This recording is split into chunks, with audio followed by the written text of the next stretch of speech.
So I've been going a little crazy lately on eBay and whatnot. It's a good old-fashioned mail call with a whole bunch of comics, including this one, which is a major key first appearance of a property that is hard to find. Let's check it out. Up next on this video from Bronzeville Comics.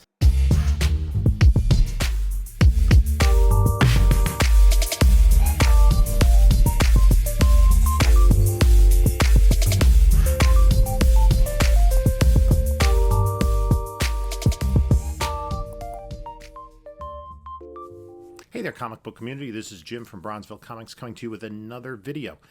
And before we get started, please like, comment, subscribe. We appreciate all the feedback on the channel. In addition, you can follow me on other socials. I'm on Instagram at Bronzeville_comics. Also, Whatnot, Bronzeville_comics. We do sales every Monday night at 10 p.m. Eastern Time. And there's a link in the description. If you're not yet signed up with Whatnot, you can use that link to sign up, and you will get $10 off your first purchase, regardless of who the vendor is.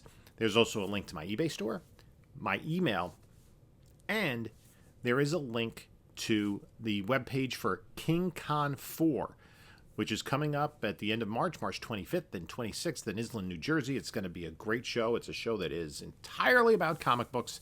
Really no pops, no cosplay, no swords. There will be artist signings for the first time, and I'll be setting up there along with a lot of other great comic book community members here in the Northeast. So I've been picking up some books lately on Whatnot and eBay, and I did pick up a book that I had kind of had my eye on for a while. It's kind of under the radar first appearance, and I'm going to save this till last. We're going to open up the other books first, and we'll see what we get. In some cases, I don't even remember, to be honest with you.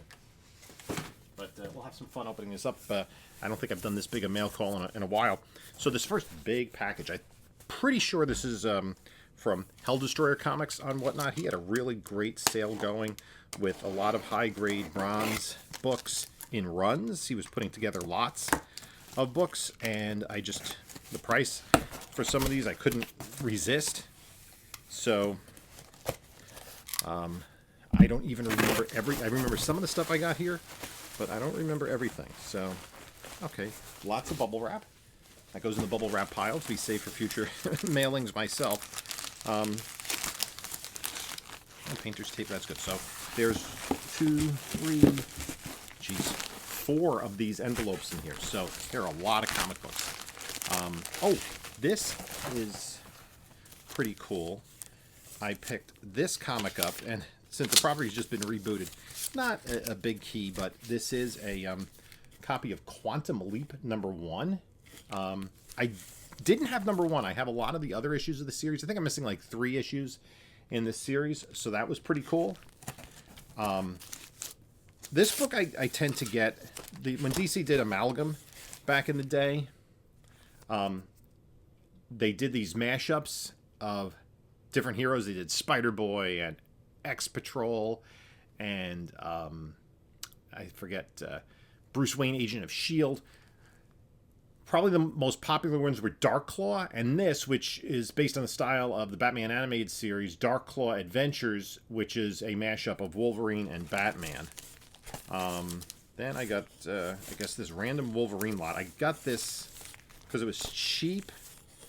There are several Wolverine issues here, just almost like not in any particular order, but I got it, I don't know exactly why. Issue 49, 106. This was the one that caught my eye. I picked this one up, 50, I think, just like that cover. 77. I don't think any of these have any real inherent key significance. 51, 108. 109, 76, not everything's bagged and board, that's 52, and 107. So I think I was just like, wanted to take advantage of, in Whatnot, you pay a fixed amount. Usually it's $4 or $5 for the first book, and then the shipping gets cheaper when you buy additional books. So I think that's what I was doing there. Let's see what's in this next package. This is another lot. Yeah, this was a flash lot. Just some. These are pretty. Yeah, these are pretty nice actually, as advertised on the show.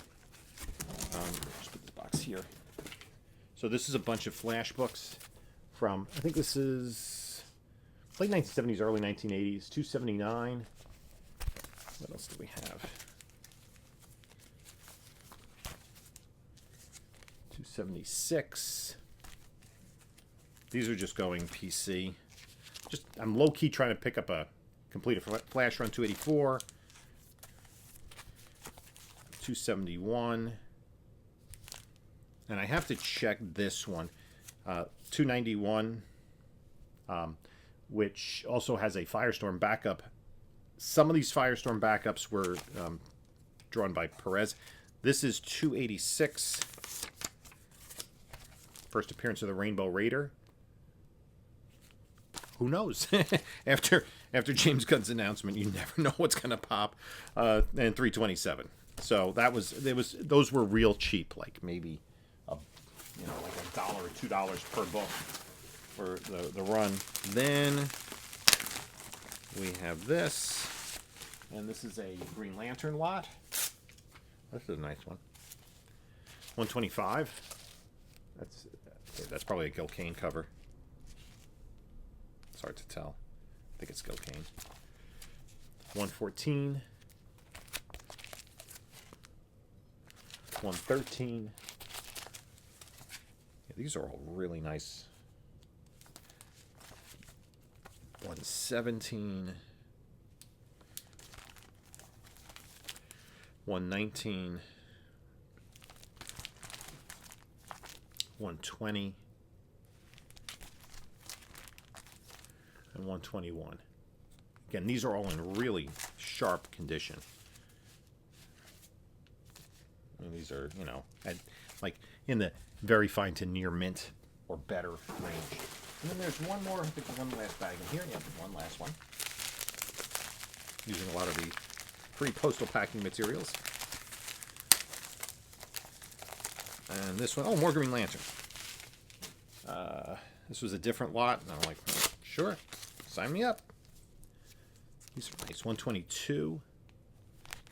92. I have this, but this might be an upgrade.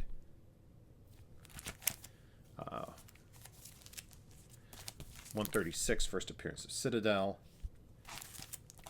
137, and some of these books in this era had Adam Strange backup stories. Try to fight the glare. 140, and this is a really nice Bolin cover. And 127. So again, I'm trying to, I'm working on these flashing Green Lantern runs. Just when I see the books, I kind of have to start cataloging exactly what I have. So, when I'm digging through dollar bins or $2 bins or what have you, I know exactly what I need. So let's keep going. And I'm not sure what's up next. So those are the books I got from Hell Destroyer. Didn't pay much for that entire box of books. I'm going to say less than $50 for the box. For all those lots, including shipping. I'm not positive how much, but it wasn't a lot.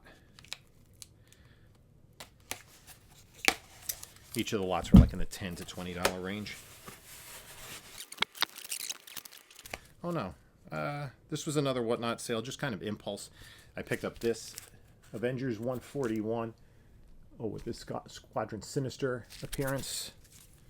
And then, I don't recall the significance of this. It's Avengers 246.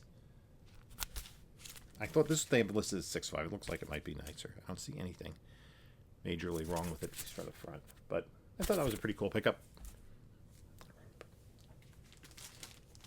Squadron. More Avengers spec, and similar to the last pickup, it's a pretty nice copy of Avengers number 70. The first full appearance of the Squadron Sinister. They have it in Fine Plus. I mean, it looks like it might even be better than that. I obviously have to take a look at it. Is the top staple popped? Ooh, that looks like that might be the problem.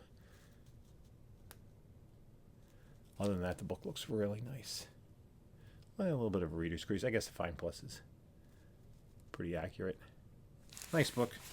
And again, I got this for, I think, a pretty good deal. I hope. You know, edition isn't far below what I thought it would be. I'm not sure about this. It's a media mail package. I think I know what this is.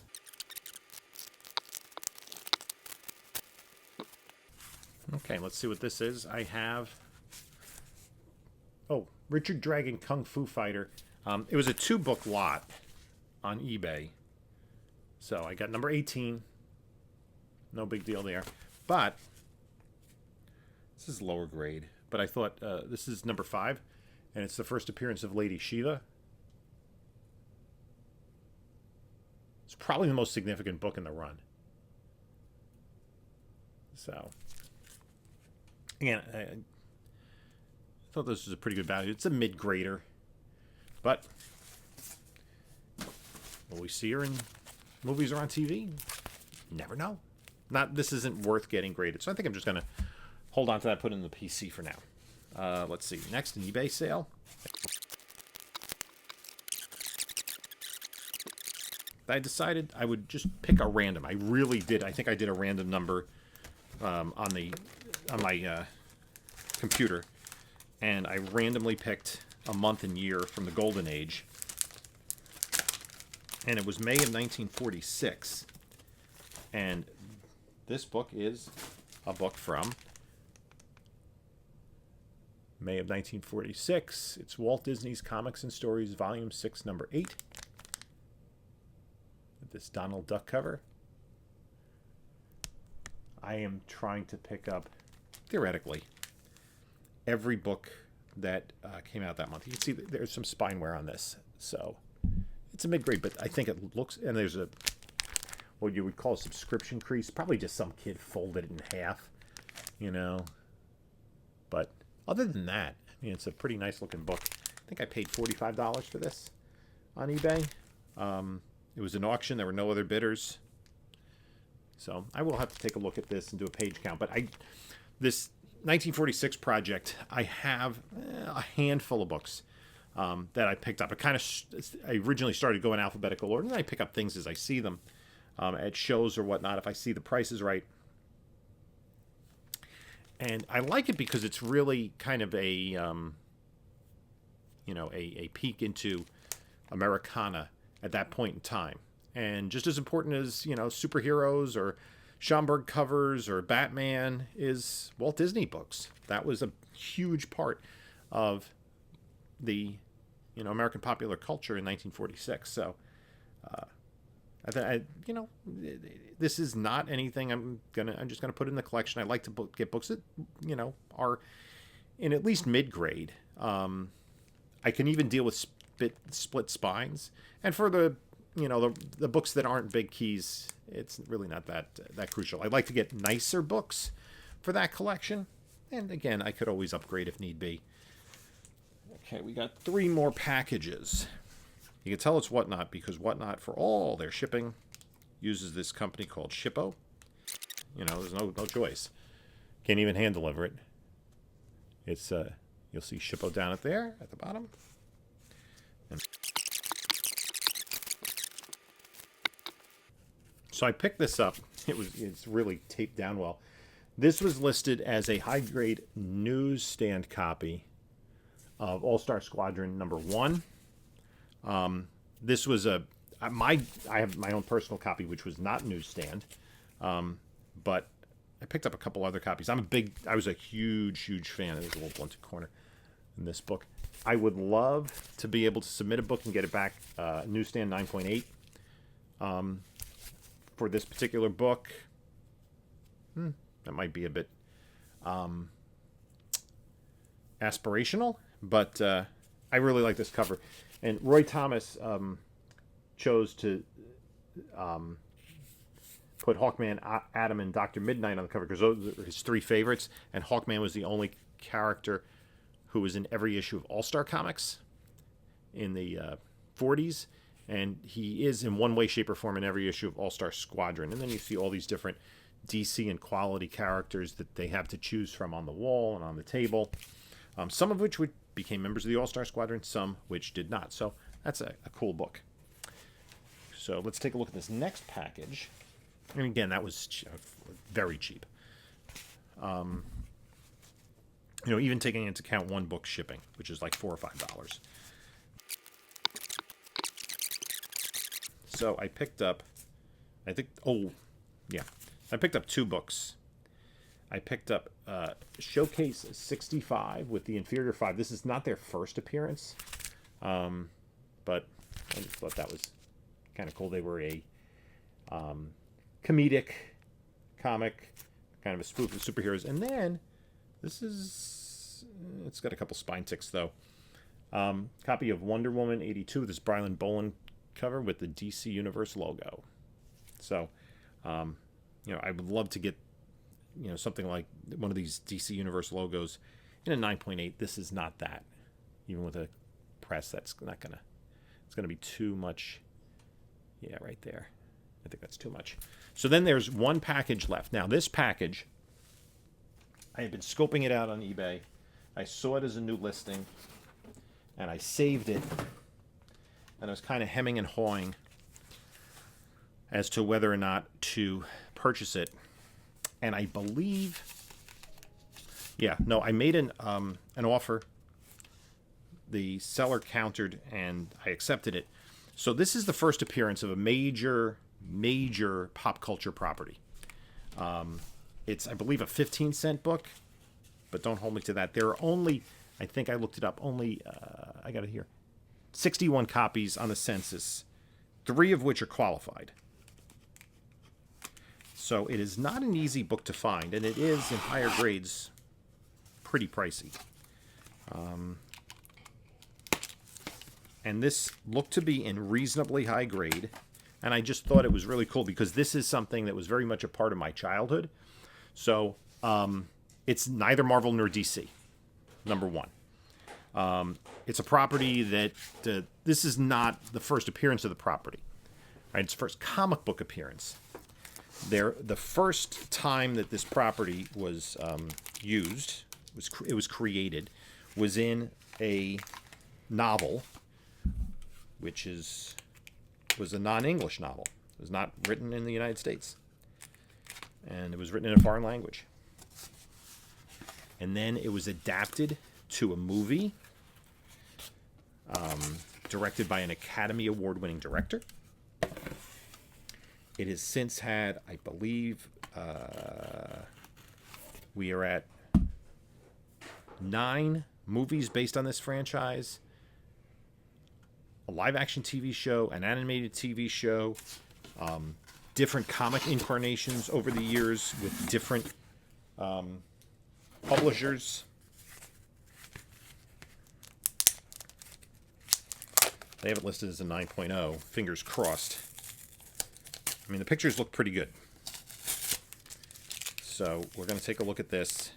You able to guess yet? I think the book came out in, let me just check. I'm looking at the census here. 1970. All right, not Marvel nor DC. It's not Scooby-Doo, because Scooby-Doo was not originally in a novel.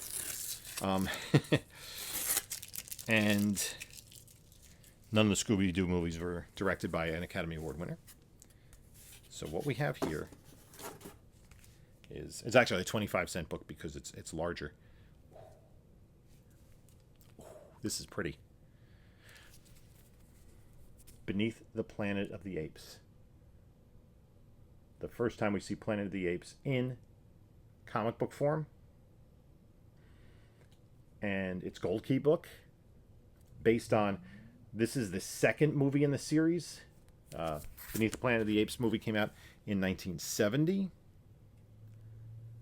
And it's a follow-up to the 1960 film, starring Charlton Heston, Roddy McDowall, and Kim Hunter, Morris Evans.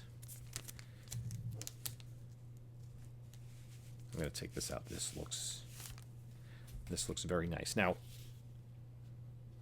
yeah, 9.0 might be possible with a press. Nothing. There might be the tiniest of ticks, but yeah, this looks This looks really pretty. Right? A little bit of something up there.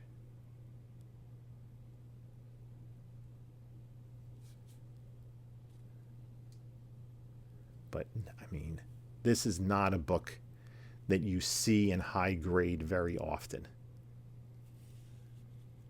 There's Morris Evans as Dr. Zaius. James Franciscus was the star of this film.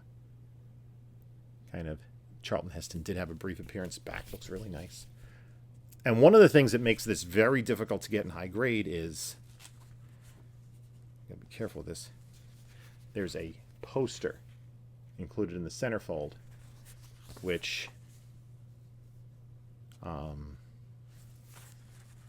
obviously doesn't always come with the book. So, yeah, that is a really nice copy of Beneath the Planet of the Apes. And this is a book that I don't think many people identify as a key. Because, just not aware of it. It's something that is, there aren't that many of them out there. Like I said, the CGC census, there are 58 universal copies. There are no 9/8s, 496s, 594s, 592s, 1190s, 58 total. So most of them are in the 9 range. If you have a lower grade copy, it's not a book that is going to be slabbed too often. There's no number to the book. There's very little sales data on cover price.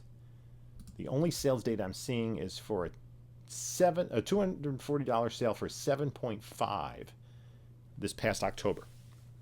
So I paid less than that for this book, and it's definitely better than a 7.5 in my estimation. I'm thinking, let's say 8.5 or better. I mean, you saw it. It's a pretty book. The spine is. There's one. It's hard to tell with the artwork. One, maybe two color breaking spine ticks. The colors are really nice. Let's see what Go Collect says about this. I had it up on Go Collect. They have more information. The 9.6. I gotta log in again. 9.6 sold in 2018. There were 2 sales for $478 and $515. There's also a 9.6 that sold back in 2011 for $508. If we go down to let's say the 9, which is the most common grade, right? The last sale in 2017 was $300, $250 in 2014, $200 in 2013. So not a book that moves very often. And even though, we're talking about price, I don't know. I intend to get this grade. I'm going to look through it. I'm going to read it. I'm going to enjoy the fact that I have this book, but I think I will get it slabbed, and it'll probably stay in the personal collection. I think it's just kind of an interesting, more unique book, and it also is the kind of book, especially for people of my age, that is a little bit more of a conversation piece, rather than, because since it was a motion picture that was rather prominent, for my generation, most of the kids I knew, guys around my age, had seen this movie. It was repeated in afternoon shows on the 4:30 movie here in New York, at least once a year. So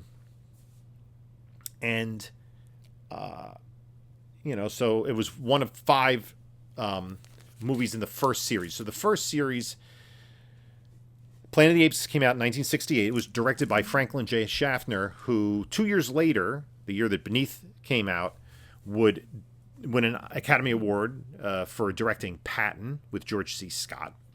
Following Beneath came Escape from Planet of the Apes, where two of the chimpanzees, played by Roddy McDowall and Kim Hunter, take the spaceship that was left there from the astronauts. Charlton Heston played an astronaut that landed on the Planet of the Apes. If you haven't seen it, just go watch the original. Beneath is fun. You know, it's a good follow-up, but watch the original Planet of the Apes, the 1968 version, especially if, you know, you don't know a lot about it. But if I'm assuming if you're watching this, you'd be into the kind of that sci-fi stuff. Watch Planet of the Apes. Trust me, it is a great film. And so there was Escape. They came back to present day, and then they had a child who eventually Roddy McDowall plays him, and he's the lead character in the final two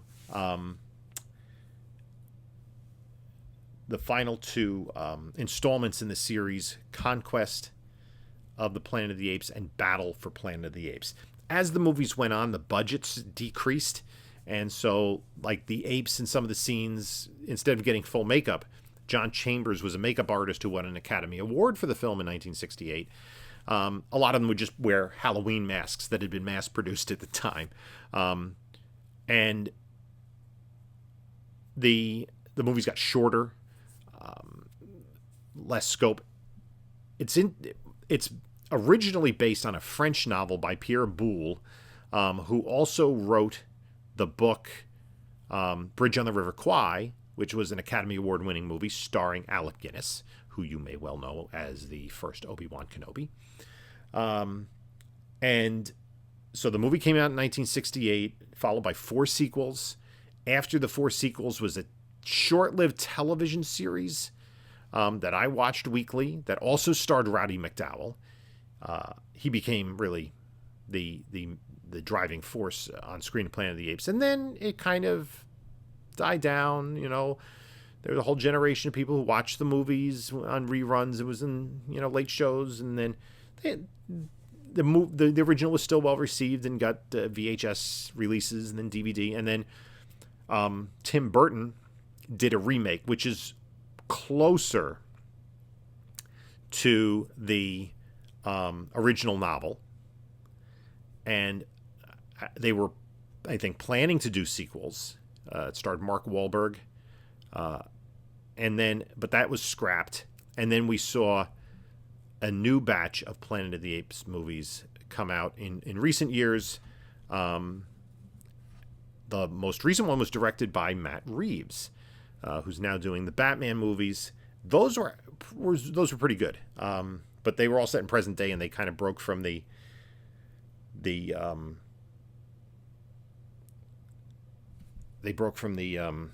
original source material. Now, in the original source material, the Planet of the Apes is much more technologically advanced than it's portrayed in the film, but due to budgetary constraints, they couldn't build these, you know, kind of otherworldly ape cities. So the apes lived in a more, I want to say, almost like a prehistoric environment. Because that was easier to build the sets. The first movie didn't have an enormous budget because I think it was a Paramount film. I don't think they knew what to do with it. I don't think they knew what they had, and they ended up having a very lucrative franchise. There have been comic book adaptations. Marvel did some comic books for a while. There have been a whole series bouncing forth between different publishers over the decades. And when I was a kid, there was this line of action figures. So Mego was the company that produced action figures. They did the world's greatest superheroes in the 70s. And the other 2 major properties they had were Star Trek and Planet of the Apes. They passed on the Star Wars license, and that doomed them. But I had the action figures, and it was a major, pop culture milestone for folks of my generation. And I don't think we're going to see necessarily a theatrical trilogy again or anything like that, but I wouldn't be surprised if it's adapted into a television property. because it's good intellectual property, has a built-in audience, and there are a lot of stories to tell. The original movie took place in a very small geographic area, and I always wondered, like, what's going on the rest of the planet. So anyway, that's my haul for today. This was the real key. I think I got this for, I think I paid $225 for it. So I'm real happy with this. I think he had it for $275. I offered $200, and he came down to $225, and I paid for it. So especially the high grade. He said he has listed as a 9.0. That might be possible. There's nothing majorly wrong. You got, little soft corner down there, and a little bit of a finger bend up in the black above the LD there. But I mean, the book looks great. I think it has a chance to be in the 9s. Really do. I'm thinking 8.5 to 9, we'll say. We'll see what a clean and a press does to it. But again, I'm happy. I'm kind of looking forward to actually reading that book. So that's my mail call. I'm really excited about it. And just in case you're wondering, since only part of my shirt shows, it's the comic book was better. I had gotten this from New York Comic Con a few years ago. I'm not sure the comic book was better than the Planet of the Apes movie. Again, watch the 1968 version of Planet of the Apes if you have not yet done so, and you can thank me later. Okay, in the comments below, have you seen Planet of the Apes? Were you a fan of the property? And did you know that this was the first appearance of the Planet of the Apes in comics? Let me know, and let me know what you think about the other books that I picked up. In the meantime, you could take a look at a couple of my other videos right here. And this is Jim saying until next time, enjoy your comics.